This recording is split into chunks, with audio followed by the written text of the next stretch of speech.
I'm going to show this videotape to Paul, right? Right. Tell me when you're ready. Ready. Hi, Paul. Listen, this is not a surprise to me that you're going to France, you know. You kind of look French. You kind of have a Vive la France look about you. You have a certain joie de vivre, a certain pie a la mode look about you, you know. So it's no shock to me that you're going to France. You always wear those turtlenecks. It makes you look very French, kind of a Gauguin or a Toulouse-Lautrec look. I also kind of understand the reason why you're going over to Paris. I think it must be something about the abuse you've taken here in the Atlanta market from all the women here, you know. I was once talking to a friend of mine. I said, you know, what would you think Paul Lundy would describe himself as a guy his age? You know, what would it be like for a guy Paul Lundy's age to have sex? What would it be like? And I think the guy said, well, for a guy like Paul, it would have to be like shooting pool with a rope. So I think the majority of the women in Atlanta know that now, Paul, and you're going to Paris, and you're probably going to be there and take care of those women over there. But that's good. I think the most important thing to remember, Paul, is that wherever you go, there you are, and you'll be in Paris.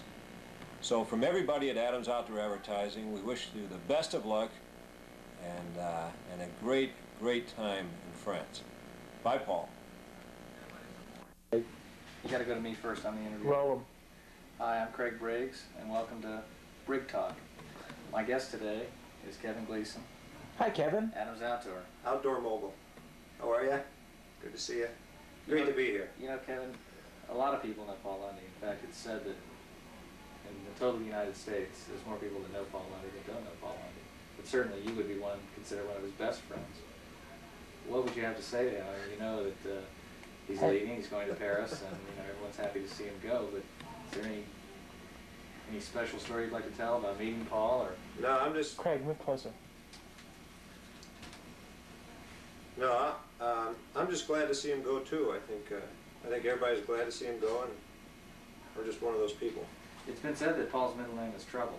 Is there, you know, something you can think of related to your experiences with him working with Adams that might point to that? You know, he has that Charles de Gaulle look about him, doesn't he? He has that kind of French mercenary look about him.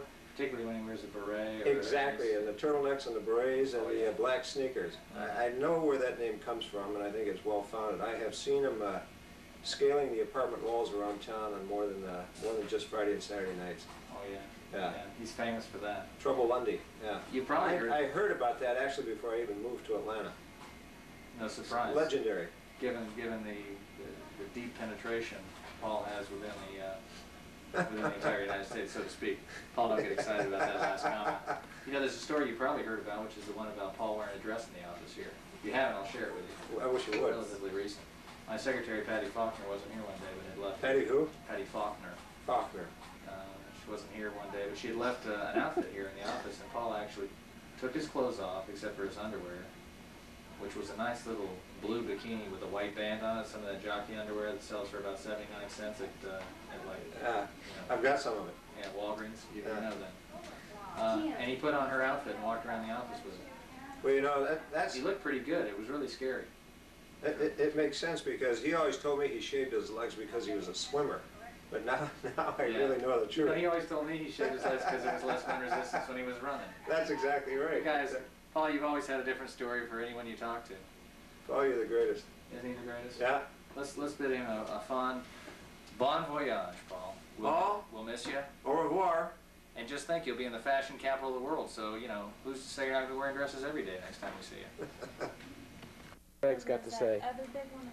Are you talking to me about Lundy, the fake Frenchman, who has faked about everything he could possibly fake? God, get him out of my mind and place. Good night.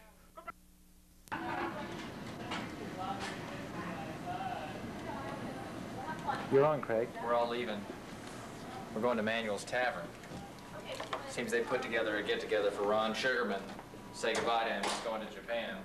Of course, Paul got mad and said they had to have, you know, the party had to be for him too, so he's going to be there too. Oh, Jack. Here's a spiral staircase. Remember that, Paul?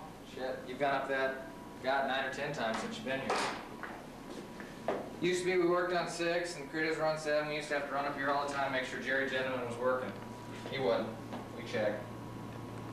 They don't have that in Paris, Paul. No spiral staircases. Because in France, they look up the girls' dresses. Here, we just talk about it. Craig says cut. You can say all the wonderful things about Paul. I said all the bad things. You did? Yes. I would never say bad things about Paul. He's too great a guy. No, he's not.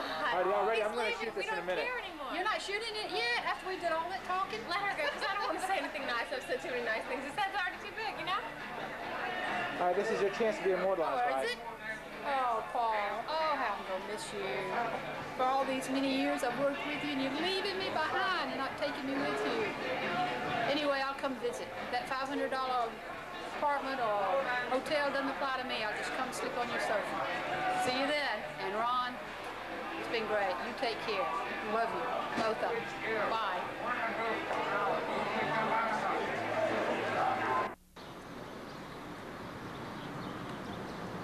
All right, you're on. This is my one opportunity to have a one-sided conversation with Ron Sugarman. We will miss you, probably. You can come back whenever you want. Sayonara. We got Lundy on this tape, too. What do you want to tell Lundy? Hey, Paul, voulez-vous coucher avec moi cette fois? Au revoir, à demain. Anything else?